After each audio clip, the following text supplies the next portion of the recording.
Bonjour et bienvenue sur le podcast New Woman Boss. Je suis Fatima et je vous invite chaque semaine à découvrir le portrait d'une femme entrepreneur.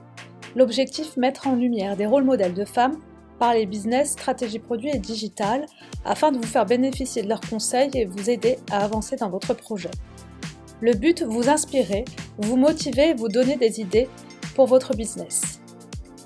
Cette semaine, je reçois Ilfine Lagarde. Ilfine est la cofondatrice de la start-up Used. Used, c'est un site de petites annonces en ligne pour en finir avec le gaspillage des meubles. Alors que la seconde main dans le secteur du textile est en passe de dépasser celui du neuf, celui du mobilier et de l'électroménager est encore loin derrière puisque 9 fois sur 10, nous achetons encore un produit neuf. Conséquence, chaque année, c'est 366 000 tonnes de déchets d'ameublement par an et par Français. L'objectif de Used, c'est de nous aider et nous inciter à réduire notre consommation de canapés et d'électroménager neufs, mais c'est aussi de répondre à des problématiques et frustrations que les consommateurs de seconde main ont tendance à avoir sur les sites de petites annonces comme Le Bon Coin. Après une étude auprès de consommateurs sur Facebook, Ilfine constate qu'elle n'est pas la seule à avoir des problématiques et des frustrations sur ce genre de site de petites annonces. Le premier point noir, comment se faire livrer quand on n'a pas de voiture ou pas la voiture adaptée. Autre problématique, une annonce qui peut rester des mois et des mois avant de trouver preneur. Autre problématique, les allers-retours pour gérer son annonce et négocier le prix de son objet, ou encore se mettre d'accord pour une date de livraison. Autant de frustrations qui font vite abandonner notre envie de seconde main, que Used réussit à pallier grâce à une palette de services proposés. Autre point intéressant dans la construction de ce projet passionnant, le travail de partenariat qui a été pensé dès le départ, des partenaires en accord avec la philosophie de ses cofondateurs qui répondent à la demande du consommateur et qui évitent à tout prix de voir des encombrants dans la peau. Avec Ilfine, on parle aussi de sa première levée de fonds auprès de Business Angel, une levée de fonds de 600 000 € il y a un an qui leur a permis de réaliser leur première embauche stratégique. Et une seconde levée de fonds qui se prépare, indispensable pour grossir très vite dans un marché qui demande beaucoup d'investissement. Avant de laisser place à Ilfine, merci de prendre une minute pour noter et commenter le podcast sur Apple Podcast ou sur votre plateforme préférée. Je vous souhaite une très belle écoute. Bonjour Ilfine. Bonjour. Tu vas bien? Je vais très bien, merci beaucoup. Merci d'être venue jusqu'à moi par ce temps. C'est vrai qu'il fait pas très beau, mais il fait chaud ici. Tout va bien. Est-ce que tu pourrais te présenter pour celles qui ne te connaissent pas? Je pense que c'est la plupart des gens. Donc moi, je m'appelle Ilfine Lagarde et je suis la cofondatrice du site internet used.fr, qui est un site d'achat et de revente de mobilier et d'électroménager. D'accord. Quand est-ce que tu l'as lancé, Used? Alors, Used a été lancé l'été 2020, donc juste à la sortie du confinement. On avait commencé pendant le confinement avec mon associé Frédéric par un groupe Facebook, en fait. Qui nous a permis de commencer à avoir une petite communauté. Et en fait, pendant le confinement, mon associé a développé la première version du site. Moi, j'ai préparé tout le lancement et on a vraiment lancé l'été 2020, juste après le premier confinement. D'accord, c'est intéressant. Je ne savais pas que vous aviez fait une communauté sur Facebook avant de vous lancer. C'était pour un peu avoir le retour des personnes. En fait, on a plusieurs choses qui nous différencient des autres sites de petites annonces. Et notamment, à l'époque, on avait 2 choses principales. On en a rajouté depuis des nouveaux services. Mais l'une des différences, c'est on gère tous les prix des vendeurs. Donc, en fait, les vendeurs ne fixent pas un seul prix. Ils fixent le prix de départ, leur dernier prix, qui est secret, et la date butoir à laquelle ils ont envie que leur objet soit parti. En effet, on n'est pas du tout sur un sac de fringues qu'on va mettre sur Vinted et qui peut rester pendant 3 ans dans le placard en attendant d'être vendu. En général, nous, ce qui est en vente sur notre site, c'est des canapés, des frigos, des choses grosses. Et on sait que les gens ont une date butoir qui est souvent soit la date de leur déménagement, soit la date où leur nouveau canapé ou leur nouveau frigo ou leur nouveau lave-linge arrive. Et du coup, on a mis en place ce petit système de gestion automatique des prix. Et en fait, c'était important de tester la compréhension de ce système. C'est ce que nous a permis de faire le groupe Facebook. Et la deuxième grosse différence, c'est qu'on gère complètement la livraison et la logistique pour les objets volumineux. Donc souvent, sur les sites de petites annonces, on trouve un objet qui nous plaît et puis après, on ne sait pas du tout comment le faire venir jusque chez soi. Du coup, ça nous a aussi permis de tester des prix de la livraison. Et c'était aussi une façon de commencer à avoir une petite communauté. Donc après, on l'a lancé, je pense, en février 2020. Et Ouais. puis, on s'est fait un petit peu couper les ailes mi-mars quand il y a eu l'annonce du confinement. Mais c'était une première petite base de communauté sur laquelle on s'est appuyé ensuite pour faire le lancement. Et ça nous a permis vraiment d'affiner la compréhension des services qu'on proposait, les prix, comment on en parlait, le wording, etc. Donc de simuler un peu. De définir aussi un peu votre persona en fait. Ouais, un petit peu de définir le persona. Alors, on va pas se mentir, hein, sur ce groupe, il y a eu jusqu'à 800 personnes, donc en 6 semaines, ce qui était pas mal. Mais c'est vrai que c'était en partie nos copains, donc qui n'étaient pas forcément les personas les plus représentatifs, mais ça a créé un premier socle. Et je pense qu'il faut pas négliger ça au départ, d'avoir un peu l'entourage qui suit. Mais après, effectivement, ça nous a permis d'aller capter pas mal d'autres personnes qui étaient juste des gens sur Facebook. Je pense qu'à le refaire, je le referais sur Instagram plutôt que sur Facebook, mais à l'époque, moi, je ne connaissais pas très bien Instagram. D'accord. Et pourquoi, pourquoi Instagram finalement Parce que je pense que c'est justement, on est sur une cible qui est plutôt un peu plus jeune et qui du coup est plutôt sur Instagram. Et puis on est quand même sur un marché, donc le marché de la décoration et de l'ameublement, où globalement l'image a beaucoup plus importante sur Instagram. Ouais, la partie visuelle est très importante et où du coup en fait on aurait probablement pu aller capter plus de monde qui recherche ce genre de choses-là sur Instagram. Et aussi parce que je pense que sur Facebook, on était en concurrence avec plein de groupes où les gens font de l'achat-revente entre eux, des groupes de quartier, etc. Là où Instagram, il y a moins cette dimension très locale et où du coup, on aurait été peut-être un petit peu moins en concurrence avec des choses très locales. Mais il n'y a pas de regret, on a appris plein de choses, mais voilà, si je devais le refaire. Et moi, maintenant, quand j'ai des gens qui me parlent de projets un peu similaires où il y a des possibilités de faire la version skateboard, puisque c'était vraiment ça de leur site. Je leur dis plutôt faites-le sur Instagram. D'accord. Et est-ce que tu peux nous rappeler justement la genèse de Youst ? Comment tu as eu l'idée de lancer une plateforme d'occasion ? Ouais, tout à fait. Du coup, donc, je me suis présentée un peu rapidement tout à l'heure, mais donc moi, j'ai 3 enfants. J'ai bientôt 40 ans et en fait j'ai travaillé pendant du coup une quinzaine d'années avant de me lancer dans Youst. J'étais dans le secteur de l'agroalimentaire et j'ai travaillé en marketing et aussi sur des fonctions commerciales.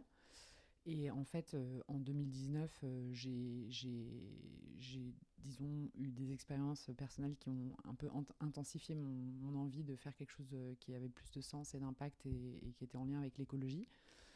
Qui était déjà quelque chose qui me concernait beaucoup. J'ai par exemple le tri des déchets dans mes hobbies depuis 10 ans sur mon CV. Ah oui. Et tous mes copains me demandent dans quelle poubelle il faut mettre les trucs. Donc il y avait un peu cette envie de changer de secteur. Un background familial qui fait que j'ai mon père qui est entrepreneur et puis un background d'éducation aussi, puisque j'ai fait des études où j'ai beaucoup de gens autour de moi, de copains qui ont monté des entreprises.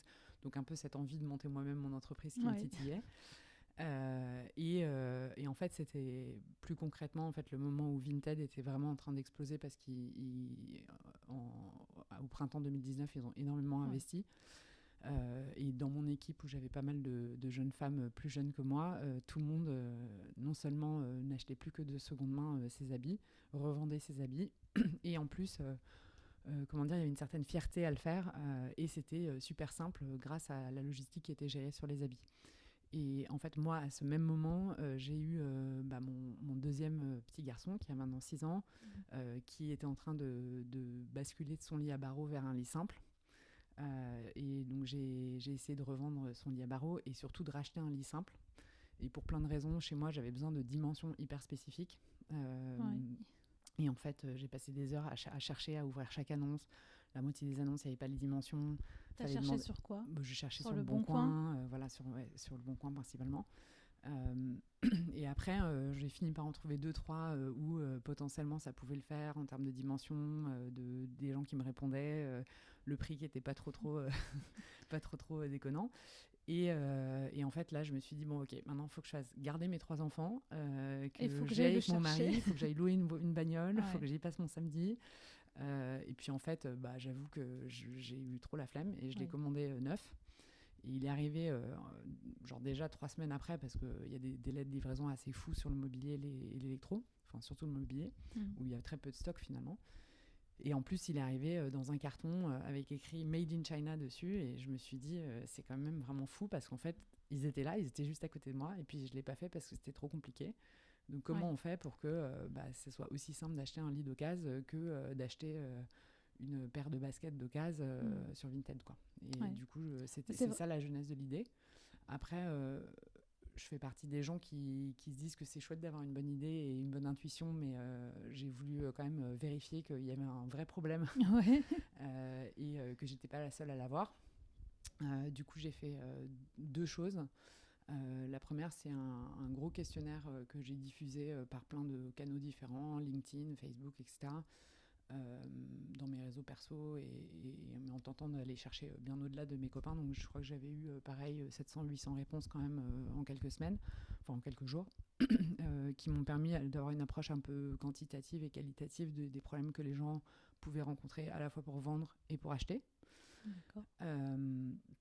Donc ça, c'était la première chose. Et la deuxième chose, c'est aussi de vraiment étudier le marché. C'est quoi la taille du marché du mobilier, de l'électroménager, c'est quoi la part qui est achetée d'occasion, c'est quoi les prix de vente moyens du neuf, de l'occasion, qu'est-ce qui existe déjà comme site pour faire ça, et voilà, et être sûr que en fait, les problèmes que moi je rencontrais, il n'y avait pas déjà 50 personnes qui avaient déjà eu la bonne solution et une idée pour le faire. Et il y a des sites qui existent, mais il n'y en avait pas qui apportaient des solutions à tous les problèmes qu'on m'avait remontés dans mon questionnaire. Donc, d'accord. Et c'est quoi les principaux problèmes? J'imagine qu'il y avait déjà la livraison, parce qu'effectivement, dans le mobilier, c'est un gros point noir, quoi. Ouais. C'est que quand tu es à Paris, il y en a qui n'ont pas de voiture déjà. Ouais, quand tu es à Paris, et pas que. Enfin, nous, on est convaincus que c'est un problème qui est encore plus fort quand on est dans les grosses villes. À Paris, il y a très peu de gens qui ont des voitures, etc. Mais en fait, pour transporter un canapé d'angle, même en province, il y a des gens, les gens n'ont pas forcément de ce qu'il faut. En fait, les problèmes que les gens rencontrent, il y en a qui sont complètement les mêmes que sur toutes les plateformes entre particuliers de revente et d'achat. Il y a un gros problème autour de la confiance, de la négociation qui est un peu pénible, du fait que les gens, des arnaques, etc. Mais ça qui n'est pas spécifique au mobilier électroménager. Oui, c'est général, ça. Il y a toujours des questions. Est-ce que c'est pas une arnaque? Et effectivement, les deux problèmes qu'on a identifiés, nous, les deux, et puis ensuite on en a identifié un peu d'autres après en devenant un peu plus expert sur le sujet. Mais le premier, c'était justement cette question de la fixation du prix. En fait, on se rend compte que les gens passent beaucoup de temps, parce que c'est assez intime, un meuble, tu passes du temps à choisir la pièce maîtresse de ton salon qui est ton canapé. Tu vas l'acheter assez cher parce que c'est des paniers moyens qui sont quand même élevés. Et en fait, tu vis avec, donc tu te rends pas forcément compte que toi qui trouves que les quelques petites griffures de chat qui sont sur le côté, c'est mignon parce que c'est ton chat, en fait, quelqu'un d'autre, il va pas vouloir avoir ça. Il va pas vouloir les griffures de chat. Voilà. Donc en fait, et du coup, les gens en fait se font une perception du prix qu'ils vont pouvoir en tirer, qui est pas du tout plus haute que la réalité, qui est souvent plus haute que la réalité, et en fait qui est à mettre en face de finalement une demande où les gens, c'est la pièce maîtresse de leur appart, donc souvent ils ont envie d'avoir le truc qui leur va bien, et ils sont un peu prêts à mettre le prix, mais par contre quand ils considèrent que s'ils achètent d'occasion, c'est qu'ils veulent un truc pas cher, et ils veulent vraiment faire une bonne affaire. Et du coup en fait, ce système de prix qu'on a utilisé, c'est un système qui fait la négo à ta place finalement, et qui fait rencontrer l'offre et la demande. En fait, on va partir au moment où tu crées ton annonce de ton prix haut. Je te donne un exemple. J'ai acheté un canapé 1500 €. Je vais le mettre au départ à 800 €, parce qu'on dit aux gens, partez pas plus haut que la moitié du prix, parce que la seconde où il a été déballé, même s'il est nickel, même si je sais pas quoi, il vaut déjà la moitié. Il a déjà perdu de la valeur. Même si tu l'as que depuis 2 semaines. Enfin voilà. Et en fait, on va descendre le prix petit à petit, comme une braderie, jusqu'à, au pire, toucher ton dernier prix à la date butoir que tu auras indiquée. L'insight du persona, c'est en fait, je déménage, il est encore bien, c'est quand même trop bête de le mettre sur le trottoir. Et finalement, si quelqu'un peut lui donner une seconde vie, même pour 80 €, en fait, ça me débarrasse de mon problème, et c'est quand même mieux que de le mettre sur le trottoir. Et donc nous on va faire en fait ce que tu aurais fait de toute façon, c'est-à-dire qu'on va baisser ta marge de négo en fait augmente au fur et à mesure que ton problème approche et que le mur approche. Donc on va le faire pour toi. Et en fait après on fait jouer un phénomène psychologique qui s'appelle le FOMO, donc le fear of missing out, la peur de passer à côté d'une bonne affaire. Donc sur chaque article les acheteurs peuvent liker l'annonce. Comme sur Vinted, il y a les petits cœurs et on voit combien de gens ont liké. Sauf que nous, à chaque fois que le prix baisse, les gens qui ont liké reçoivent un mail qui leur dit le prix n'est plus de 500 €, il est plus qu'à 398 €,50 parce qu'en plus on joue sur des centimes et tout. Mais vous êtes 8 sur le coup. Et du coup, on dit aux gens, tu peux réfléchir. Et puis c'est d'ailleurs bien de réfléchir parce que pour une fois, en fait, t'as pas intérêt à acheter super vite. Par contre, il sera peut-être pas plus là demain parce que y en a qu'un comme ça et vous êtes 8 à le regarder. Donc, si quelqu'un le prend avant toi, il le prend avant toi. Et du coup, c'est un concept qui peut faire un peu peur aux vendeurs au début parce qu'ils se disent, attends, ils vont tous attendre que ça soit moins cher. Mais en fait, dans les faits, c'est un système qui est utilisé dans les marchés agricoles, sur les marchés aux fleurs, sur les marchés aux artichauts, aux ovins, aux bovins. D'accord. Et en fait, qui a tendance à via ce phénomène psychologique du FOMO, à accélérer la vente et en général permettre de vendre plutôt un peu plus cher. Parce que les gens se disent, je vais passer à côté du truc. Donc voilà, donc après donc ce système-là, ça c'est le premier frein qu'on a levé. Et puis après, effectivement, il y a la logistique sur les volumineux. Justement, ça, pour la logistique, comment vous avez mis ça en place? Parce que vous avez... du coup... en fait, c'est marrant parce que du coup, on s'est dit, faut d'abord qu'on ait beaucoup d'offres et beaucoup de demandes au même endroit, donc on va commencer par Paris.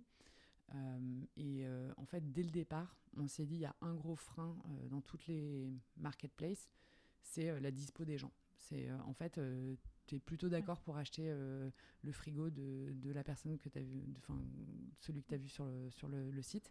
Vous êtes mis d'accord sur le prix, etc. Mais vous n'arrivez juste pas à vous rencontrer parce que vous n'avez pas les mêmes dispos. Ou alors, le camion n'est pas dispo en même temps que toi et lui. Enfin, voilà. Et du coup, nous, depuis le début, on s'est dit, OK, on va avoir un petit entrepôt qui nous permet de faire du stockage tampon. Donc, concrètement, on fait des tournées. Quand tu as vendu ton frigo, en tant que vendeur, on te dit, dis-nous dans quelle tournée tu veux qu'on vienne le chercher. La personne s'inscrit dans un créneau. C'est des créneaux de 2 heures pour le moment. Une fois que le vendeur a choisi son créneau, l'acheteur, lui, choisit son créneau, qui peut être soit le même dans la foulée du vendeur, soit un créneau qui est jusqu'à 12 jours plus tard. Donc en fait, l'acheteur et le vendeur n'ont plus besoin de se mettre d'accord. Nous, on fonctionne dans des tournées. Donc c'est beaucoup plus écologique, ça nous permet d'avoir des prix forfaitaires. Vous récupérer plusieurs objets en même temps. On ne fait jamais une seule livraison pour un point. Et en fait, ce qui est marrant, c'est qu'on a lancé le site et au bout de 3 semaines, on a eu une dame qui nous a appelé, écrit au service client qui à l'époque était une adresse Gmail, et qui nous a dit comment ça se passe. En fait, j'ai vu 5 trucs qui me plaisent, qui sont chez des vendeurs différents. Comment ça se passe? Est-ce que je paye 5 livraisons? Et voilà. Et du coup, est venue une deuxième couche et qui nous rend assez différent des autres sites, c'est qu'on est le seul site de seconde main aujourd'hui où tu peux faire un panier multi-vendeur. Donc concrètement, tu peux acheter la commode du vendeur A, le frigo et le lave-linge du vendeur B et le lit du vendeur C. Nous, on va aller dans la même façon récupérer dans nos tournées tous les objets, les stocker, les regrouper dans notre entrepôt. Et une fois qu'on a tout regroupé, tout livrer en une seule fois à l'acheteur. Et en fait, ça correspond énormément à notre persona principal côté acheteur, qui est la personne qui emménage. Et en général, elle a besoin de plusieurs objets. C'est fini, tu n'as plus besoin d'aller faire ta virée dans un magasin neuf, pour ne pas les citer, Ikea en une après-midi, où tu te dis je vais tout prendre et puis ça va être réglé, quoi. Tu peux faire la même chose sur ton canapé, de seconde main, donc moins cher, livré beaucoup plus vite, pour beaucoup moins cher et beaucoup plus écologique aussi. Et en plus, avec un mix and match de style qui peut être intéressant parce que t'es pas obligé d'acheter tout Ikea, quoi. Tu peux acheter un super beau canapé. Il y a plein de marques sur le site, donc tu as le choix entre du Ikea, mais aussi avec d'autres marques, quoi. Exactement. Donc du coup, on a cette livraison qui devient assez spécifique. Alors pour l'instant, on n'est que sur Paris et région parisienne, du coup. Mais bien sûr, je pense qu'on en parlera tout à l'heure, mais l'objectif, c'est de rapidement s'étendre sur toute la France. Tout à fait. Et l'un des premiers défis, je pense, pour développer ce genre de site, c'était la partie technique, non? Donc tu me parlais de ton associé. Ouais, alors en fait, moi, j'ai commencé à bosser sur le projet mi-2019 et le projet n'a vu le jour qu'un an plus tard sous forme d'un vrai site parce que en fait, il m'a fallu quand même 2-3 mois pour rencontrer mon associé Frédéric et sans qui je serais nulle part aujourd'hui parce que en fait, c'est lui qui a fait toute la première version du site. Donc oui, il a tout développé et en plus, on s'est super bien entendu. Donc il avait... moi, je suis pas du tout technique à la base, donc j'avais une vision très client de voilà ce que j'imaginais de ce à quoi ça pourrait ressembler. Mais lui, il a fait tous les choix techniques derrière et avec un peu de vision, c'est-à-dire choisir tous les bons logiciels, les bons trucs d'infrastructure, etc., pour que ça soit un site qui pouvait grossir. Au moment où je l'ai rencontré, j'étais en train d'interroger quand même pas mal de prestataires pour payer et faire la solution. C'est pas donné par contre. Alors c'est méga cher, c'est très cher, et deux, j'avais je pense un tiers de ce que je voulais parce que souvent on te vend un truc un peu tout fait et du coup si c'est pour lancer une énième plateforme de petites annonces qui ressemble à toutes les autres et qui n'a pas les spécificités, ça servait à rien de se lancer quoi. Donc en fait j'ai eu énormément de chance de le rencontrer et d'autant plus de chance qu'en plus d'être capable de faire cette première version du site, il a une formation commerciale, donc en fait il est également super fort. En fait, il a fait une école de commerce, en fait, le code c'est son hobby. Mais du coup il comprend tous les aspects business, donc c'est un vrai associé, c'est bien plus qu'un dev quoi. Enfin voilà. Et donc voilà, tout ce qui est système de facturation, enfin il a une vraie logique métier en fait qui nous a permis d'aller super vite sur plein de sujets. Et à côté de ça, ce qui ne gâche rien, il est très sympa, il cuisine hyper bien, 10 000 fois mieux que moi, et il est super bricoleur et plutôt costaud, ce qui est cool parce qu'on ne va pas se mentir, au début on a fait, c'est lui et moi qui faisions les livraisons quoi. On louait une camionnette et puis on allait nous-mêmes livrer les gens. Donc du coup c'était quand même sympa d'avoir quelqu'un qui savait démonter des meubles Ikea, qui n'avait pas peur de louer un 12 mètres cubes, de le conduire et de porter des trucs jusqu'au 6e étage quoi. Les multicasquettes, il est bien tombé en fait. Moi, c'est moi qui suis super bien tombée. C'est toi qui es bien tombée. Donc voilà. Non, sans lui, je suis vraiment tombée sur la perle et on continue de super bien s'entendre et donc c'est chouette. Mais maintenant, on a pu un peu agrandir l'équipe et voilà. Mais donc c'est cool. Beaucoup de chance. Beaucoup de chance. J'ai vu que vous proposiez aussi pas mal d'autres services pour les clients. Donc, il y a la partie, donc, je trouve ça vraiment très intelligent au niveau du prix. T'en parlais quand on met l'annonce. Et ça s'ajuste tout seul. Qui s'ajuste tout seul. Donc ça, c'est vraiment bien. On n'a pas besoin de retourner à chaque fois sur l'annonce pour changer le prix. Et puis en plus, quand on arrive au bout... Qu'est-ce qui se passe justement si c'est pas vendu? Je crois que vous avez développé un partenariat pour pas que ça se retrouve sur le trottoir. Ouais, en fait, on a plusieurs choses qu'on prévoit. Pour tout ce qui est gros, en fait, une semaine avant que les gens, avant la date butoir des gens, on propose un service qui s'appelle Objectif Seconde Vie. En fait, comme on a cet entrepôt, encore une fois, on a la capacité de stocker une partie des objets des gens. Donc en fait de leur dire vous n'avez pas vendu via la plateforme, malheureusement ça arrive parce que soit il n'y a pas trouvé preneur dans le timing qu'il fallait oui, puis en plus c'est le vendeur qui met sa date butoir. C'est ça. Donc du coup on propose au vendeur moyennant des frais, parce que ça nous en coûte à nous aussi, de venir retirer son objet chez lui, de le prendre en stockage chez nous pendant 30 jours de plus. D'accord. Et de le mettre en vente pour lui pendant 30 jours. On repart du prix de vente qu'il souhaite idéalement, mais dans ce cas-là, on fixe le dernier prix à 0, enfin à 1 euro. Donc là, les prix sont vraiment bradés. Et si au bout des 30 jours, l'objet n'est pas vendu, là, on le donne à des associations. Donc l'objectif, c'est vraiment que ça ne finisse pas sur des trottoirs. Alors, on a une capacité de stockage qui est relativement limitée, donc on ne répond pas favorablement à toutes les demandes. Parce que l'idée c'est qu'on commence à savoir un petit peu ce qui se vend et ce qui se vend pas, et donc on accepte de faire payer les gens quand même pour un service que si on est à peu près sûr que derrière ils vont pouvoir gagner au moins autant d'argent que le service va leur coûter. D'accord. Donc finalement en fait dans les faits on donne assez peu aux associations parce qu'on prend des choses dont on se dit qu'elles vont être vendues. Après, ça veut dire que sur le site, il y a quand même pas mal de bons plans parce qu'il y a des super canapés qui mettent du temps à trouver preneur et dont les prix baissent et où il y a pas mal de choses à vendre pas cher. Donc, voilà. Donc ça, c'est un premier service qu'on vend. Et si vraiment... et après, l'autre option qu'on propose aussi, c'est qu'on discute depuis le départ avec l'application Give, G-E-E-V, qui est une application de dons, dont on connaît très bien les fondateurs depuis le début. Et en fait, on propose aussi une autre fin heureuse à ces objets en disant aux gens, si vous ne l'avez pas vendu et ou qu'on ne peut pas prendre l'objet en mode objectif seconde vie ou que les gens ne souhaitent pas payer pour, tout simplement, et ben, du coup, on leur dit, on leur fait connaître Give, parce qu'il y a encore pas mal de gens qui ne connaissent pas. Oui. Et Give, en fait, a une énorme communauté et ça part super vite dessus. Donc, ça trouve preneur en général. Donc voilà. Rapidement. Ouais. C'est des bons partenariats, enfin c'est du partenariat bien pensé. Et j'ai vu qu'il y avait aussi des services parce que c'est aussi un peu le côté un peu chiant aussi quand on a des choses à vendre, on n'a pas toujours le temps de se poser. D'ailleurs, moi je regarde mon aquarium et c'est le cas, pour prendre en photo et puis le mettre aussi un peu en valeur pour que ça donne envie aussi aux acheteurs. Ouais. Donc, je crois que vous proposez un service là-dessus. Ouais, on a fait ça pas mal au début des services de création d'annonces. Donc, en fait, on se déplaçait chez les gens et on faisait des annonces pour eux, etc. En toute transparence, on a un peu arrêté de le faire. Ouais. Parce que c'est chronophage. C'est très chronophage. Et en fait, c'est compliqué ensuite d'organiser la suite. C'est-à-dire la prise de rendez-vous chez les gens...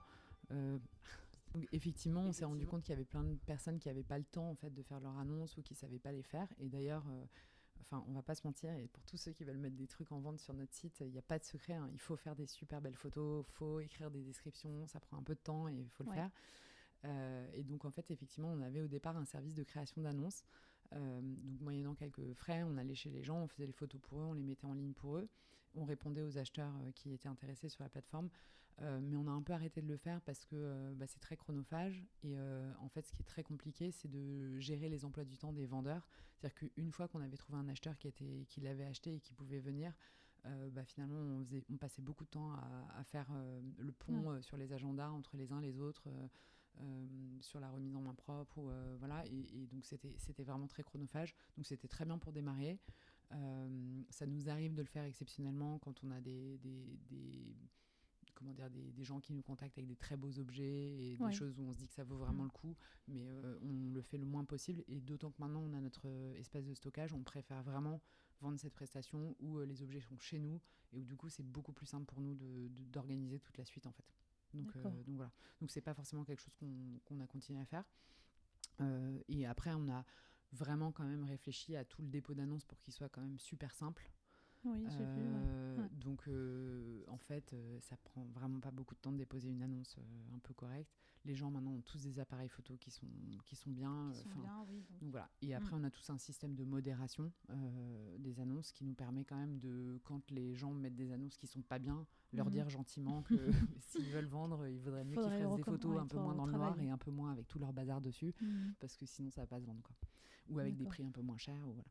Donc ça c'était le service de création d'annonces, mais qu'on fait un peu moins maintenant.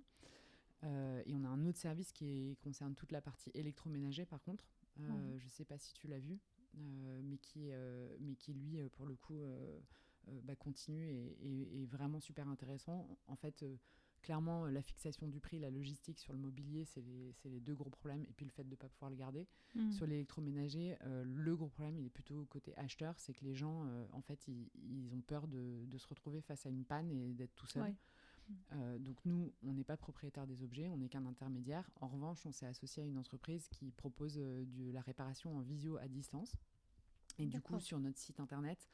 et on est le seul site aujourd'hui qui le propose de seconde main, c'est d'acheter une petite option d'assistance.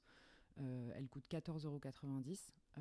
Et donc pour 14,90 €, ajouté du coup au prix de l'objet, tu as accès pendant 1 an à un réparateur pro que tu peux avoir en visio autant de fois que tu veux en cas de panne.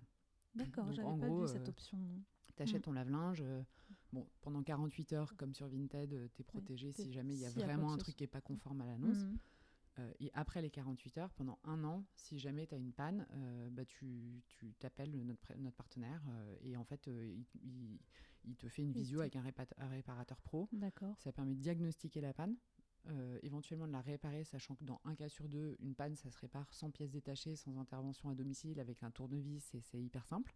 Ou faut enlever le calcaire avec du vinaigre. Enfin voilà, il y a des petits trucs simples à faire et en fait, c'est pas du tout. Enfin, ça serait trop bête de jeter l'objet, il est réparable. Et après, dans les autres cas où c'est pas réparable simplement, au moins tu as un devis des pièces et du et le nom de quelqu'un que tu peux appeler, qui peut intervenir rapidement. Et du coup, tu peux décider en tout état de cause si ça vaut le coup de le réparer ou si effectivement il faut le donner pour qu'il soit reconditionné ou recyclé et en racheter un neuf d'occasion, bien sûr. Mais voilà. D'accord, toujours d'occasion. Du coup, Service client. le service client, oui, j'ai vu que vous aviez des très bons avis, donc surtout sur le service client. Donc, je voulais savoir un peu ce que vous aviez mis en place parce que ça revient très souvent, en tout cas dans les avis positifs. Alors en fait, on a mis en place une solution de ticketing assez classique. Donc les gens, ils écrivent à contact@use.fr.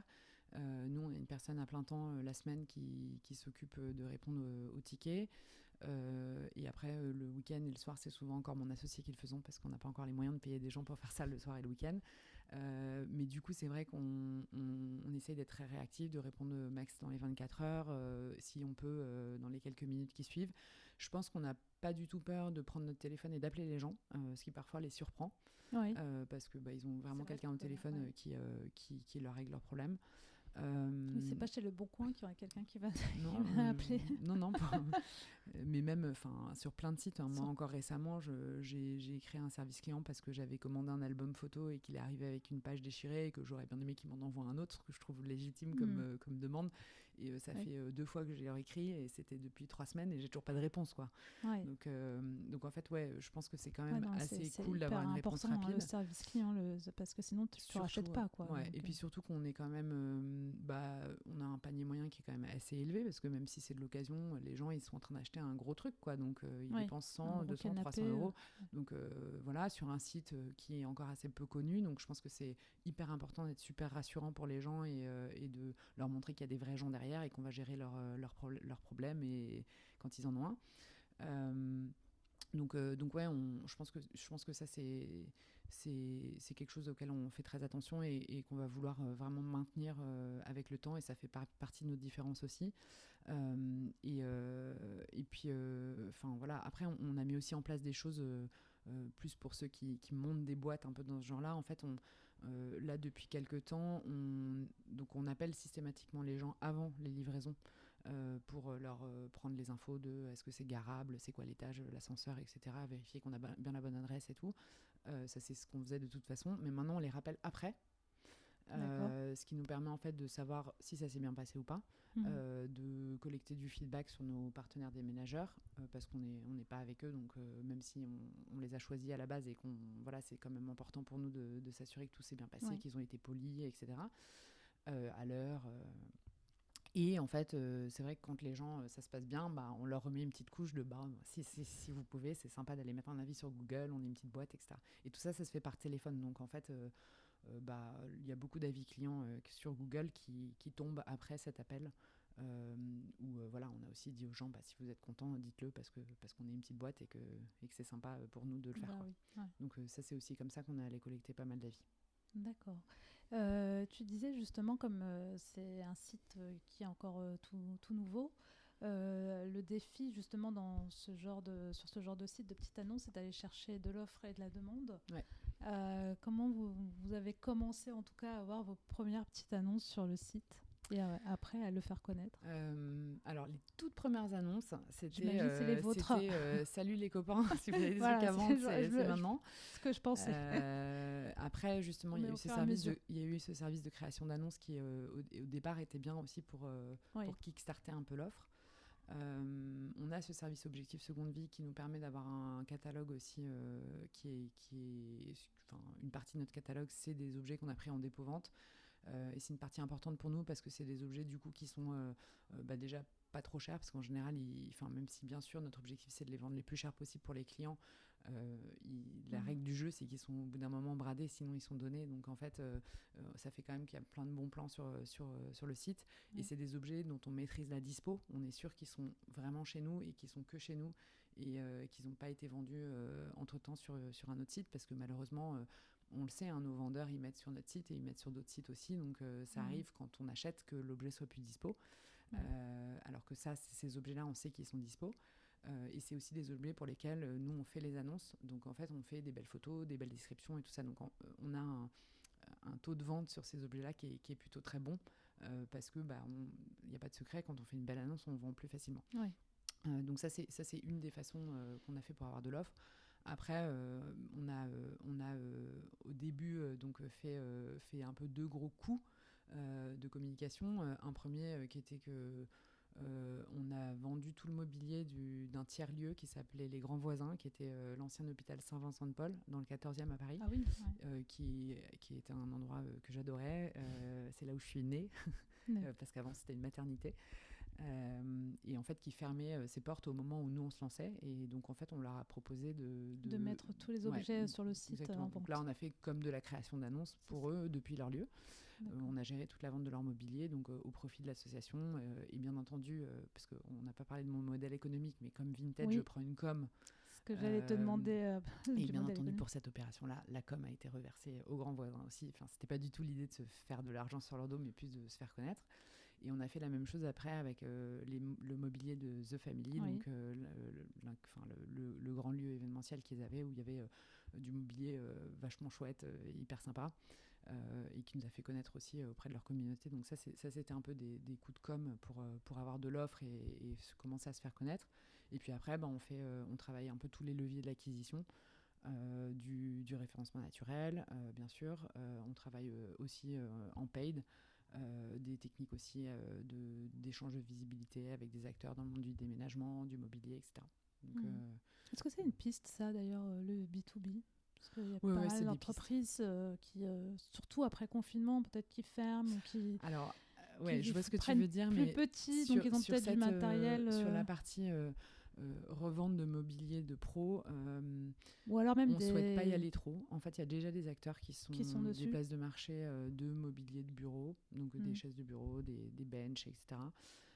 Nous, nos acheteurs... plus large que, je pense plus large que mobilier de bureau, parce qu'il n'y a pas que les bureaux. Hein, alors, on vide des bureaux, mais on ne prend pas tout ce qui est... on vide des bureaux. On fait le service objectif seconde vie pour des bureaux. C'est-à-dire qu'on vient vider. Par contre, on refuse tout ce qui est... alors, sauf si c'est des petites quantités, mais on refuse de prendre des benches avec des trous pour les prises, etc. Parce que notre persona acheteur, c'est des particuliers. Donc, tout ce qui peut, sortir de son contexte, aller chez un particulier, il n'y a pas de souci. Du coup, nos clients, en général, c'est souvent des startups qui ont finalement 10 postes, 10-15 postes, donc avec des tables qui sont souvent finalement des bureaux Ikea ou des choses qui peuvent très bien faire un petit coin de télétravail chez quelqu'un. Et qui ont un petit canapé sympa, une table basse sympa. Voilà. Donc du coup, ça fait du mobilier qui peut aller chez les gens. Mais par contre, le mobilier qui est trop pro, on ne prend pas, parce qu'en fait, on a juste pas les acheteurs, et c'est pas sur ce créneau-là. C'est pas sur ce créneau-là que vous êtes. Mais les petites startups, comme tu disais, ça peut être intéressant. La frontière est devenue assez floue entre le mobilier de pro et le mobilier de particulier. Le mobilier pro, ça coûte super cher. Donc, en fait, la plupart des petites boîtes, quand elles se meublent, elles ont le réflexe d'aller plutôt chez Ikea, Maison du Monde, Made. Et nous, ça nous va bien, du coup, parce que c'est le genre de marque que les gens cherchent pour chez eux aussi. Donc ça va bien. Mais par contre, avoir 200 chaises de bureau à revendre, aujourd'hui, c'est pas notre cam, quoi. Donc, voilà. Et il y a des acteurs qui sont sur ce marché-là, déjà. Voilà. Et puis, c'est un marché qui... Alors, il y a beaucoup de gens qui se débarrassent de leur mobilier. Donc, on a plein de demandes. Hein, mais par contre, il n'y a pas beaucoup de gens qui en rachètent, parce que les gens sont tous en train de passer en télétravail. Et aujourd'hui, le secteur du mobilier de bureau, il n'est pas très, très florissant, quoi. Oui, puis on ne prend pas forcément le même bureau qu'on a à l'entreprise qu'à la maison. Quand on ne veut pas le même. En général, il est moins beau en entreprise. En revanche, donc cet aspect du B2B, non.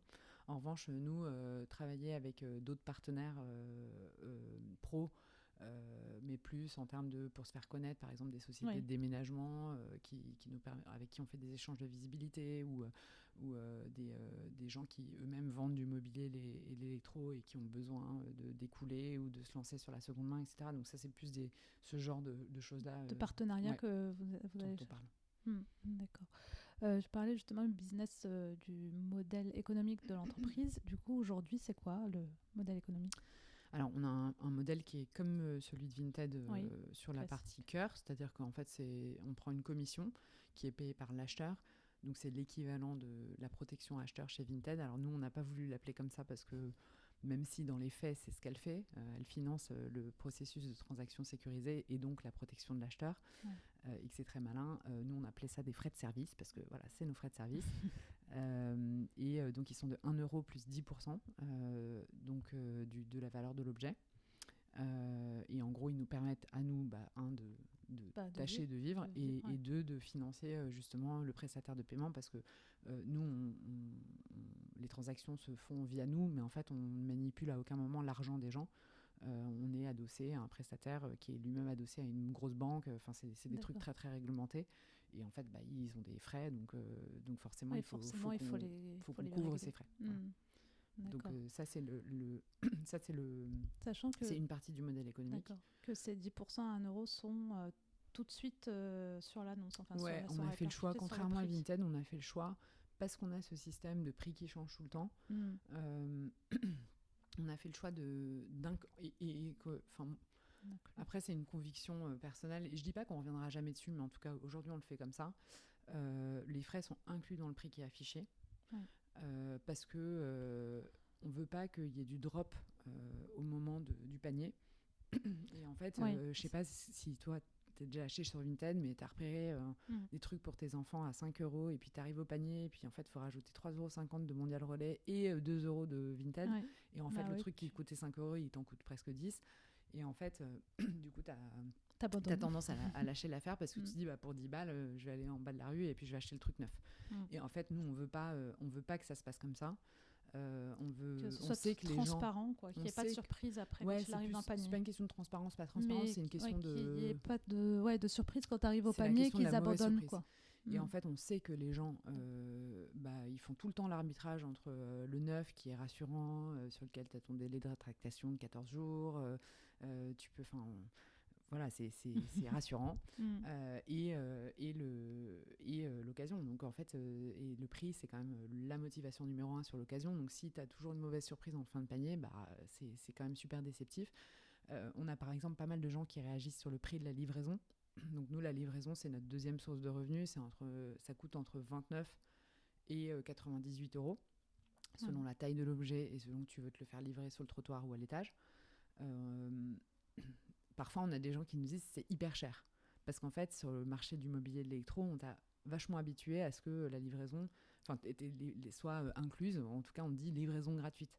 Donc toi, tu as l'impression que ça coûte rien de livrer. Mais en fait, c'est pas gratuit. Tu es en train de la payer dans le prix de l'objet, mais juste tu t'en rends pas compte. Et en fait, les gens, parfois, on leur dit, mais ok, mais pour te livrer un canapé à l'étage, en fait, moi, je vais payer 2 personnes, parce qu'il faut 2 personnes, un camion de 20 mètres cubes, parce qu'il faut un camion de 20 mètres cubes pour ça, que les types, ils vont quand même bosser, je sais pas, entre le moment où il faut, pour venir à toi, se garer, je la trouve pas si chère que ça, parce que pour les canapés, tu la payes parfois. Oui, parfois on la paye. Même chez Ikea, je la trouve chère chez Ikea. Oui, chez Ikea, c'est cher. Non, mais voilà. Mais du coup, on a parfois des réactions. Les gens, ils réalisent pas que derrière, en fait, il y a un boulot, il y a un camion qui se déplace. Voilà, c'est ça. Je pense qu'on a tellement mal éduqué les gens à se dire c'est livraison gratuite. Que c'est même plus perçu comme étant un service. Et c'est vrai qu'il y a un côté où ton canapé, il reste chez toi, la livraison, elle est partie, quoi. Tu vois, elle est faite, c'est bon, elle est finie, tu l'as payée, mais en fait... et du coup, je sais pas, peut-être qu'on viendra un jour à te montrer le prix tout mouillé, livraison incluse, pour te donner... voilà. Mais on veut que la livraison, ça reste optionnel. Aujourd'hui, on a de plus en plus de gens qui utilisent notre service de livraison, mais on a encore quand même une partie des transactions qui se font en remise en main propre, et c'est très bien. Moi parfois j'achète beaucoup de la partie habits, chaussures et tout, j'achète sur Vinted, quand je vois que je me suis fait envoyer un mondial relais d'une nana qui habite à 300 mètres de chez moi parce que j'ai pas le choix de faire la remise en main propre, je trouve ça juste ridicule en fait. Et j'aurais été prêt à payer les frais de la plateforme pour faire une remise en main propre. Mais juste, en fait, je trouve ça idiot qu'on soit en train de faire déplacer un camion pour faire 200 mètres d'un point relais A à un point relais B. Et donc, nous, en fait, pour ton fer à repasser, un tapis, une machine à café, une petite lampe, bien sûr que tu vas pas payer 29 € de livraison pour ça, et c'est normal. Tu vas prendre le métro et puis ça sera très bien. Oui, c'est sûr. Donc, c'est vraiment en fonction donc de chez nous, c'est complètement autorisé. Tu peux aller chercher les choses chez le vendeur et voilà, par contre, on fait en sorte que la transaction se passe sur notre site pour qu'on touche la commission, parce qu'on a quand même permis aux gens de se rencontrer, mais on ne prend pas les frais de livraison, quoi. D'accord, donc c'est les deux moyens c'est deux modèles économiques. C'est les deux moyens. Et après, on a un contrat d'apporteur d'affaires avec la personne avec qui on fait l'option d'assistance dépannage, donc sur le gros électro. Et puis aujourd'hui, on a aussi cette source de revenus qui est plus annexe, mais qui est le service objectif seconde vie, mais voilà, qui compense un peu les frais que ça nous coûte d'aller chercher ces objets et de les mettre en vente pour les particuliers. D'accord.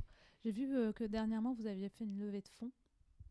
Oui, dernièrement, alors ça commence à un tout petit peu remonter, c'était il y a... Ah non, ça remonte presque c'était en février dernier. Un an, oui, c'est ça. Février 2021.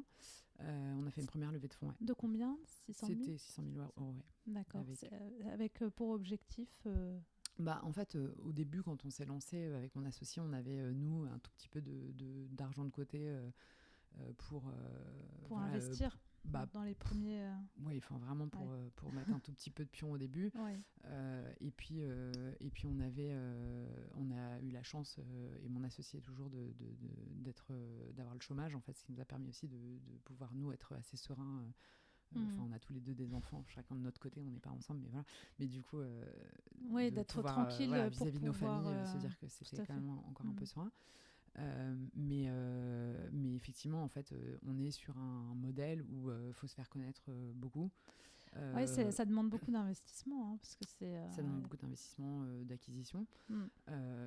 Et puis, en fait, ça se monte pas tout seul aussi. Donc, on a eu besoin de recruter des gens. Donc là, aujourd'hui, on est 7. Vous avez c'est des contrats? On a 2 personnes en CDI, on a des stagiaires et des alternants. C'est quoi les premiers postes que vous avez recrutés? La première personne qu'on a recrutée, en fait, c'est quelqu'un qui nous a rejoint quasiment au début, et qui au début a travaillé avec nous un peu gratuitement, mais dès qu'on a pu la rémunérer, l'employer en CDI, on l'a fait. Elle s'appelle Vic, Victoria. Ouais. Et sur quel poste? Elle est sur la partie grosse, en fait. Donc toute la partie marketing opérationnel, c'est elle qui gère toutes les campagnes. Elle a géré pas mal les relations médias aussi au début. C'est un poste stratégique. Ouais. Donc elle, c'est la première personne qu'on a recrutée. Et ensuite, on a recruté donc un CTO. Parce que Fred, dont c'est le hobby de coder, et qui codait largement suffisamment bien pour faire une première version du site, arrivait un petit peu à ses limites. Et puis que, en fait, lui, il gère vraiment toute la partie. Une fois que les clients sont là, il faut qu'ils soient contents. Et donc, dans son scope, il n'y a que le produit soit bien, mais il y a aussi toute la partie logistique et toute la partie service client. Et donc, en fait, il n'avait plus forcément le temps aussi de faire la partie dev à fond. Et donc, on a recruté un vrai CTO qui s'appelle Laurent, et qui est arrivé du coup en milieu d'année dernière. Et après, on a des alternants, des apprentis qui nous aident sur le community management, sur le service client aussi, sur la gestion des clients sur Objectif Seconde Vie, qui prend pas mal de temps. Et l'équipe là va s'élargir encore à peu près de quelques personnes en janvier. C'est bien, en un an, ça a très vite grossi. Ça grossit bien. On est super contents. Et puis on a eu, en fait, on est hyper content de la satisfaction de nos clients, qui est une vraie fierté. Oui, c'est ce que je disais. Voilà, c'est très bons avis, que des 5 étoiles. Donc, surtout que vraiment, c'est tous des vrais avis. Il n'y en a pas un où c'est un pote qui a écrit un truc sur Google. Non, parce qu'un jour, quelqu'un m'a dit, mais tu demandes à tous tes copains d'écrire des trucs. Je fais non. C'est des vrais clients. C'est des vrais clients, donc que des super bons avis, et ça, on en est super fiers. Et quand on lit les avis, voilà, on se dit qu'on répond vraiment à des pain points, et que les autres sites répondaient pas aussi. Donc du coup, et comme c'est très bien fait, du coup, donc ça, c'est vraiment cool. On est aussi hyper content parce qu'en fait, on se rend compte on est sur un sujet très porteur et que les gens ont tous envie en fait, de changer leurs habitudes, d'être plus écolo et qu'en fait, on leur apporte la solution pour l'être. Et du coup, d'être peut-être un petit bout à notre échelle de ce changement de la société qu'on a envie de porter. Donc ça c'est cool et c'est sympa parce qu'on c'est un peu reconnu par tous les médias, on arrive à avoir pas mal de retombées dans la presse, à la télé, etc. Donc qui parlent de nous. Et encore pour l'instant on n'est que dispo sur Paris, donc attendez de voir quand on sera le jour où on sera dispo sur toute la France, en tout cas sur plus que Paris. Des grandes affiches dans le métro partout. Oui, alors on a fait une campagne dans le métro en novembre 2021. Suite à la levée de fonds, du coup. Ouais, alors en fait, c'est un canal qu'on avait envie d'essayer depuis longtemps. Oui, parce que ça a un coût justement, en fait, donc ça fait longtemps qu'on est en contact avec la régie. Parce que nous, on est convaincus que notre cible, elle est là, en fait. Le métro, c'est assez varié comme cible, mais et donc nous, en fait, on y trouve à la fois nos vendeurs qui sont parfois un peu plus CSP+, et les acheteurs qui sont souvent un peu plus CSP-. C'est vraiment la bonne tranche d'âge pour nous, c'est-à-dire des gens qui généralement commencent à travailler. Donc en gros, nous, on est sur du 25-55 ans quoi, en cœur de cible. Et des gens qui sont urbains et qui n'ont pas de voiture, puisque de fait, pour la plupart, ils sont dans le métro. Et ils sont dans la zone qu'on couvre, puisqu'on couvre Paris et la moyenne couronne aujourd'hui. Donc en fait, depuis le début, on se dit le métro, c'est chouette. Il se trouve qu'il n'y a pas beaucoup de boîtes qui font un peu ce qu'on fait, mais il y en a une aux États-Unis qui a un modèle un peu similaire. Alors ils font pas on a quelques services que eux n'ont pas, mais voilà. Et qui avait dit dans des interviews, enfin la fondatrice avait dit que le métro avait été vraiment un gros game changer pour elle, ça avait vraiment fait connaître. Du coup, pour vous... Mais bon, on n'arrêtait pas d'appeler la régie et c'était super cher et on se disait non.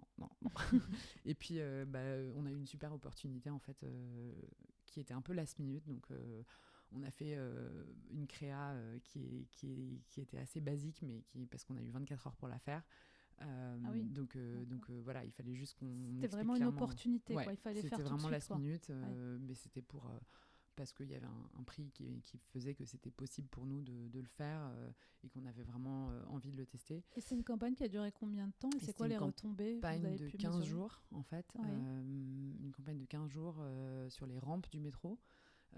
Et en fait, ça nous plaisait bien d'être sur les rampes. Alors c'est a priori un format qui est moins premium, moins quali, etc. Mais bon, qui depuis quelques temps quand même est pas mal préempté par... Je l'ai vu dans le métro. Qui commence à être pas mal préempté par les startups aussi, parce qu'il est un peu plus accessible aussi en termes de prix. Et qui est intéressant aussi parce qu'on a beaucoup plus de panneaux, donc on a beaucoup plus de répétitions. Et sur une marque qui n'est pas beaucoup connue, ça peut aussi être... nous, on était sur un objectif de notoriété plus que d'image de marque, en fait. L'image de marque, elle va se créer quand la personne va venir sur le site, qu'elle va voir les petites blagues qu'on fait, le ton, etc. Mais sur l'affiche, on voulait juste que les gens sachent qu'on existe. Le nom, quoi. Qu'ils sachent qu'on existe. Et en fait, bien sûr, la campagne a eu un impact sur le trafic. Après... là où on a eu beaucoup de chance, c'est qu'en fait c'était un peu de la chance parce que c'était un peu un hasard. On a fait un partenariat en parallèle avec un compte Instagram qui s'appelle Les gens dans le métro. Il se trouve que pardon, je vais tousser.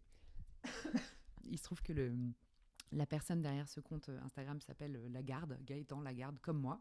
Mais on n'est pas de la même famille, mais c'était quand même drôle. C'est drôle. Donc je me suis dit, il m'a appelé 3 jours avant parce qu'il est retombé sur une photo qu'on avait prise de mon associé et moi dans le métro sur un canapé où on l'avait tagué il y a 1 an. Et il m'a appelé 2 jours avant la campagne d'affichage qui commençait dans le métro. Oui. Et donc, je me suis dit que c'était quand même une super opportunité, qu'il ne fallait pas qu'on passe à côté de ça. Et en fait, lui, c'était un des premiers jeux concours qu'il a fait sur sa page. Et on a vraiment joué le jeu à fond et on s'est filmé en train de porter un lave-linge dans le métro. Alors, c'était pas un lave-linge, c'était un sèche-linge parce que c'est beaucoup plus léger. Il y a des gens qui nous ont grillés, mais c'est pas grave. Et en fait, voilà, quand on est allé se pointer en train de porter un lave-linge devant notre affiche dans les escaliers dans le métro, et, et en gros, lui qui poste plein de trucs de gens qui font des trucs bizarres dans le métro, il a posté notre vidéo et on a fait un jeu concours pour faire gagner 100 € de bon d'achat sur notre site, sur sa page. Il a une audience énorme puisqu'il a plus de 280 000 followers sur Instagram. C'est la première fois qu'il faisait un jeu concours, ou quasi. Ouais, non, du coup, ça a dû cartonner. Et du coup, ça a cartonné. Et du coup, nous, en même moins de 24 heures, on a eu 1500 nouveaux followers sur notre page. Ouais. Et il a eu plein de participation à son compte. Et surtout, la vidéo sur son compte a eu, je crois on n'est pas loin de 300 000 vues sur sa vidéo. Et la vidéo a été aussi reprise. En fait, les gens ont cru que c'était une vraie vidéo de vrais gens qui se galéraient à faire un lave-linge dans le métro, alors que nous, on essayait juste de dire arrêtez de faire ça et venez chez Use parce qu'on peut le faire pour vous. Et en fait, ça a été repris sur Twitter par des hommes politiques qui a encore eu 80 et des brouettes 1000 de vues en plus sur Twitter. Et ça a été repris hier matin, on est passé sur Télématin. En fait. Ah oui, hier matin. Voilà. En train de porter la machine. En train de porter la machine. Donc ça a été une vidéo virale là. C'est devenu un peu viral, donc voilà. Donc c'est un contenu qui a fait marrer les gens et voilà. Donc un bon coup de com qui a bien amplifié la campagne dans le métro et pour le coup qui était plus facile à mesurer en termes d'impact parce que comme c'était tous ces supports c'était en ligne, on voyait plus les clics qui arrivaient directement de ces endroits-là, de ces sources-là, alors que le métro c'est toujours un peu plus dur à traquer. Donc bien sûr tu vois quelque chose qui se passe, mais c'est pas forcément évident que c'est ça ou autre chose. Quoi. Ouais, c'est plus difficile à mesurer une affiche dans le métro, c'est plus difficile même dans un magazine. Ouais. Mais c'est le pouvoir des partenariats. Hein. Quand ils sont bien construits, ça peut aller mais bon, là, j'avoue que c'était loin. un peu le hasard, mais en fait, il est bien tombé, on est un peu fait. allé à l'intuition et ça s'est bien passé. En plus, le type est super sympa et on s'est bien marré à le faire, donc je pense que ça s'est senti aussi. Et voilà, quoi. Est-ce que vous avez prévu justement une prochaine levée de fonds Ouais, tout à fait. On a prévu une prochaine levée de fonds parce que là, en gros, ça fait 1 an avec ce qu'on a pu lever la première fois, on a un petit peu commencé à structurer une petite équipe, puis passer un petit peu à l'échelle et avoir un peu plus de transactions. Après, on est sur... en fait, sur ce genre de marché, il faut être énorme ou rien, en fait. Et du coup, nous, on a de l'ambition, on a envie je pense qu'on a fait la preuve que le concept est fort, que ça plaît aux gens, on a vraiment répondu, mais maintenant il faut qu'on aille juste chercher beaucoup plus de clients. Et donc ça passe par plein de projets différents, mais pour lesquels forcément il va falloir qu'on recrute et il va falloir qu'on ait des moyens. Donc on a prévu de repartir en levée de fonds bientôt. Pour avoir plus d'investissement, justement, pour aller chercher plus d'offres et de demandes sur le site. Ouais, c'est du recrutement aussi, c'est de l'équipe, parce que on parlait du service client tout à l'heure. On sait qu'en grossissant, il va falloir qu'on structure une équipe de service client. C'est tous ces partenariats dont on parle avec les professionnels, ça demande des ressources commerciales, de pouvoir avoir du juridique derrière, du tech pour développer ce qu'il faut aussi. Donc ça se fait pas tout seul, donc c'est beaucoup des gens. Et puis forcément un peu d'argent aussi, mais pour investir en acquisition, mais pas que. D'accord. Merci. Encore quelques petites questions. Je voulais te demander, c'est quoi vos prochains défis pour 2022 ? Donc j'imagine déjà une levée de fonds. Oui, c'est une levée de fonds, mais qui est liée en fait aux défis plus opérationnels qu'on a. En fait, on est sur un marché qui est extrêmement drivé par l'offre. Donc nous, notre enjeu principal aujourd'hui, c'est d'avoir plus d'annonces en ligne.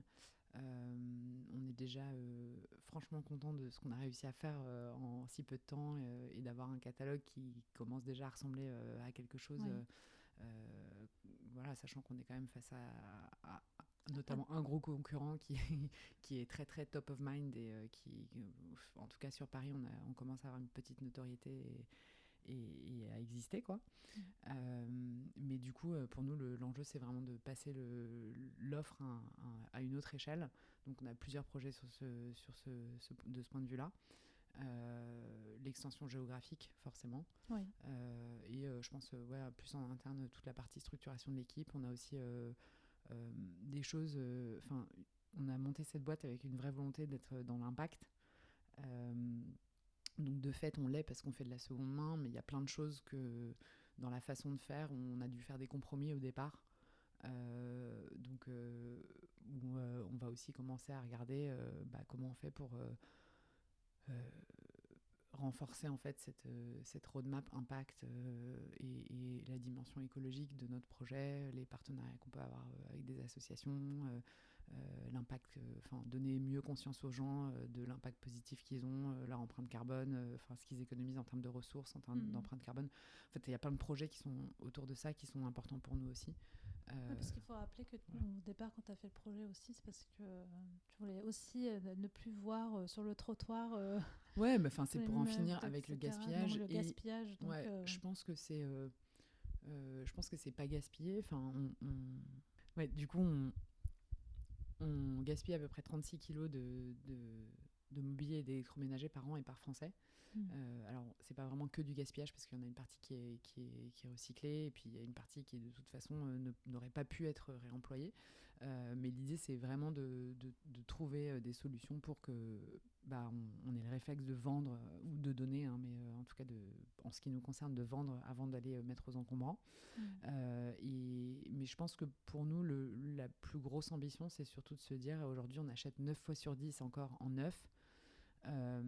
Et en fait, c'est comment on fait matcher d'une part ce gaspillage avec le fait qu'on continue d'acheter neuf. Je ne pense pas que c'est demain, l'année prochaine, que la seconde main va dépasser le neuf sur le mobilier électroménager. Mais je pense que quand même, il y a une vraie prise de conscience. Et nous, on le voit dans nos clients, on a beaucoup de jeunes et on a des personnes qui ont des vraies motivations écologiques, en plus des motivations économiques qui sont bien évidemment les premières, et c'est normal.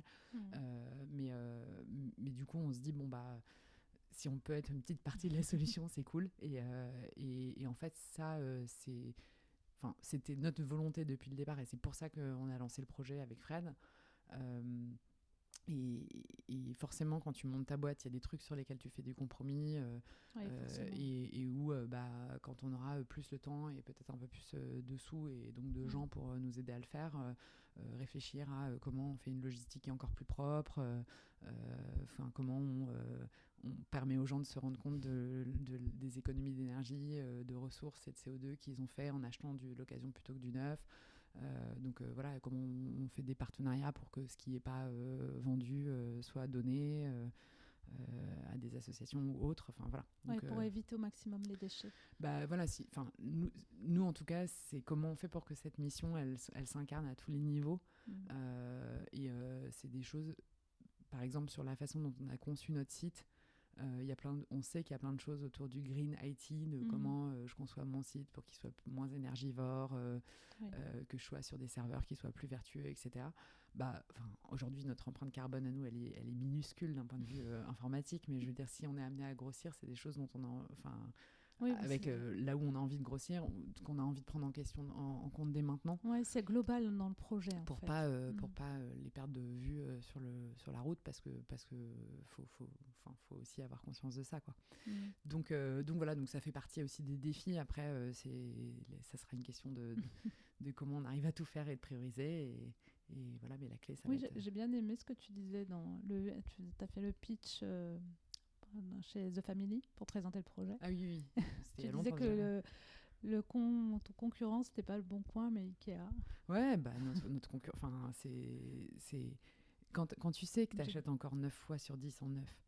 Nous, on va pas aller se battre, contre les gens qui permettent déjà aux gens d'acheter une fois sur 10 d'occasion. Par contre, moi, j'ai rien contre les acteurs du mobilier neuf et tout ça, mais par contre, je pense que si aujourd'hui on veut changer la perception des gens et leur comportement, il faut qu'on leur offre le confort qu'ils ont sur les sites de neuf avec de la seconde main. Et c'est juste ça qu'on essaye de faire. Donc moi, en fait, nous, on passe notre temps à benchmarker ce qui se fait sur le site de La Redoute, sur le site de Ikea, sur le site de Darty, parce qu'en fait, aujourd'hui, c'est ça que les gens attendent. Donc comment tu leur offres ça sur de l'occasion?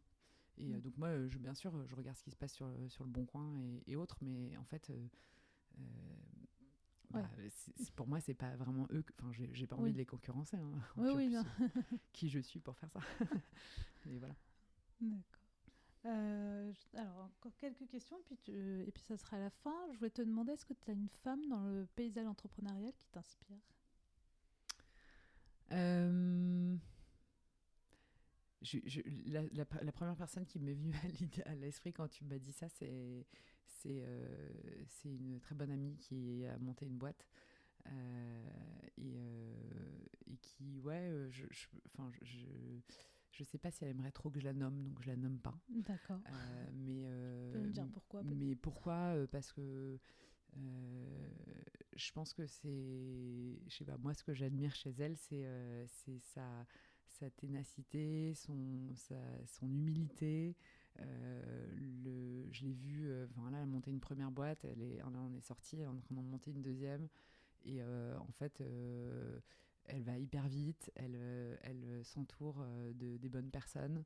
Elle est décidée, donc il y a des fois des trucs où elle fait des choix sur son truc et bah non, elle soutient mordicus que c'est ça qu'il faut faire et t'es là, ouais, t'es sûre, et puis mais elle y va, elle assume. Et puis je l'ai vue mettre les mains dans le cambouis pour des trucs hyper opérationnels au tout début et ça lui faisait pas peur et puis là maintenant partir direct en levée de fonds, enfin ouais, voilà, je trouve que c'est impressionnant et tout ça en gardant la tête super froide et en restant tout à fait normale telle que je la connais depuis 20 ans, donc elle se reconnaîtra, mais ouais, elle après moi j'adore rencontrer les gens et discuter avec du monde et je suis pas du genre à avoir un rôle modèle, je trouve que chaque personne a. Oui, Enfin, je vois le bien dans chaque personne et donc je rencontre plein de monde et plein d'entrepreneurs, que ce soit des hommes ou des femmes d'ailleurs. Et j'apprends à chaque fois de chaque personne.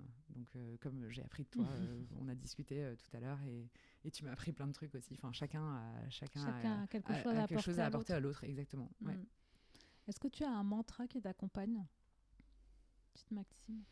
Bah non, j'ai pas trop de maximes. Mais il y en a une que je sais plus où je l'ai entendue, mais que j'aime bien, qui est que on voit pas le verre à moitié vide ni à moitié plein, on le voit toujours à 100% plein, moitié d'eau et moitié d'oxygène. Je trouve que je pense que ça me définit bien. Je dis pas que j'ai jamais des petits coups de mou, des trucs où je me dis oh là là ça va être dur et tout ça, mais je pense que je suis une opportuniste de nature dans le bon sens du terme, c'est-à-dire que pour moi dans toutes les situations il y a quelque chose à en tirer. Des fois on se plante mais on apprend des trucs super bien, des fois on se prend des vents et en fait bah, c'est pas grave, il y aura une autre occasion, et puis la plupart du temps en fait voilà, quand on rencontre des gens bah, enfin je sais pas, chaque rencontre, chaque expérience c'est une opportunité d'avancer et donc c'est pas, je me le répète pas comme un mantra le matin, mais en tout cas je pense que ça définit bien un peu la façon que j'ai d'aborder les choses et les gens. D'accord. Est-ce que tu as un livre ou documentaire à nous recommander que tu recommandes souvent? Absolument pas. Non. C'est marrant parce qu'on me pose souvent cette question quand je suis interviewée dans les podcasts. Et en fait, je te disais avant, j'ai pas beaucoup le temps d'écouter des podcasts et j'ai pas beaucoup le temps de lire. Je pense que le dernier livre que j'ai lu, c'était l'été dernier, donc il y a 4 mois. Et c'était genre un roman de plage parce que j'avais envie de lire que ça. Donc franchement, avant de me lancer dans ma boîte, je lisais beaucoup plus et j'adore lire. Mais j'ai 3 enfants qui sont petits. Ouais, donc il n'y a pas forcément de temps. J'ai la boîte qui me prend et qui est quand même une boîte C2C. Donc en fait, bah, faut pas se mentir. Hein, les gens, ils sont sur mon site le soir et le week-end. Donc du coup, bah, c'est le soir et le week-end quand en théorie, je devrais pas travailler. Qu'en fait, on est aussi derrière pour vérifier que tout se passe bien. Donc en fait j'ai pas des masses de temps pour lire et faire ça, et donc voilà, te recommander quelque chose serait un peu hypocrite, mais il y a un livre que j'ai lu quand même il y a quelques années, un peu au moment où j'étais en train de changer de vie, qui m'avait beaucoup marqué. C'est un roman en fait qui s'appelle Dans la forêt. Je crois que l'auteur s'appelle Egeland. Et c'est un genre que j'aime bien, qui est de la dystopie. Donc en gros il s'est passé un truc horrible sur Terre et tout le monde est devenu zombie. Enfin, bon, là, en l'occurrence, il s'est passé une catastrophe écologique et en gros, le monde est en train de revenir en arrière.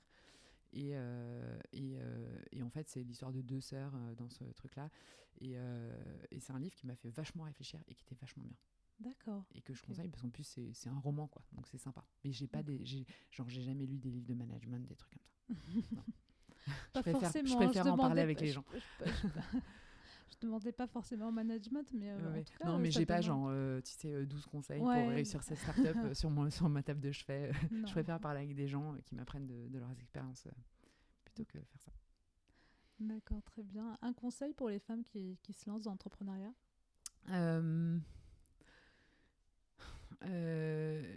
En fait, je sais pas si c'est spécialement aux femmes. Je pense que moi, un des meilleurs conseils qu'on m'a donné, c'est vérifie que tu es bien en train de résoudre un problème avec ton projet, idée là. Ouais.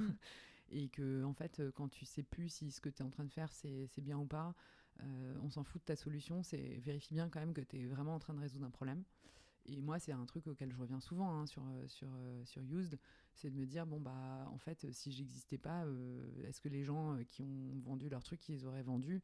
Et parfois, tu dis, bah oui, ce serait démerdé, bon, ça aurait été moins compliqué. Enfin, il faut quand même, je pense que ça permet de rechallenger bien à chaque moment ce que tu es en train de faire et la valeur que tu apportes. Et l'énergie est-ce que l'énergie que tu es en train de mettre derrière ce projet, elle sert à quelque chose ? En tout cas, moi qui veux faire une boîte qui a de l'impact, te poser la question de savoir si ce que tu fais, ça sert à quelque chose, c'est quand même, je trouve, super important comme conseil. Et depuis, j'essaye de m'impliquer un peu dans le monde de l'entrepreneuriat, d'être dans des jurys de start-up, alors à ma petite échelle, parce que voilà.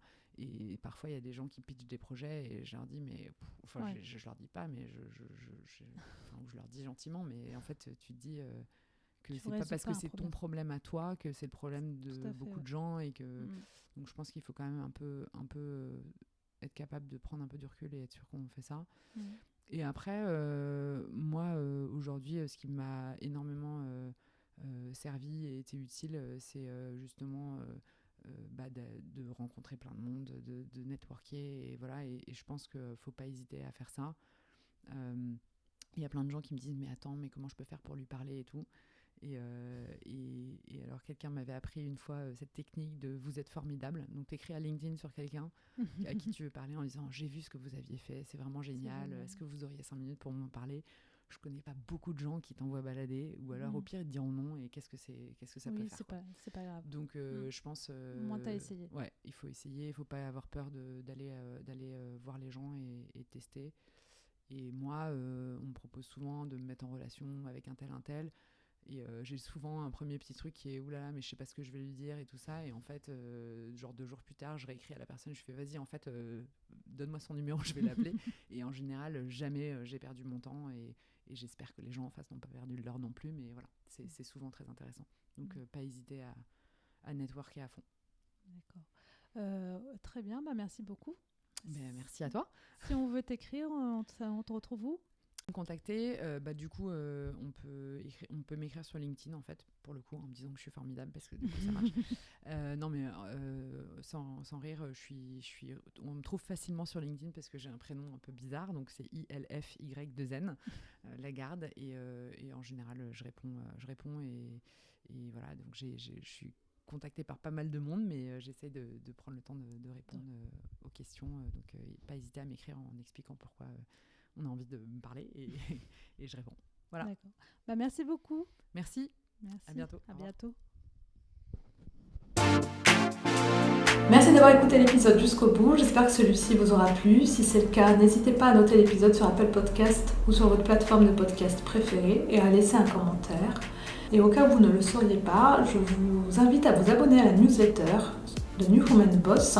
Vous la trouverez sur le site newwomanboss.fr pour rester au courant des prochaines sorties, prochains épisodes et des actualités dans le domaine du business.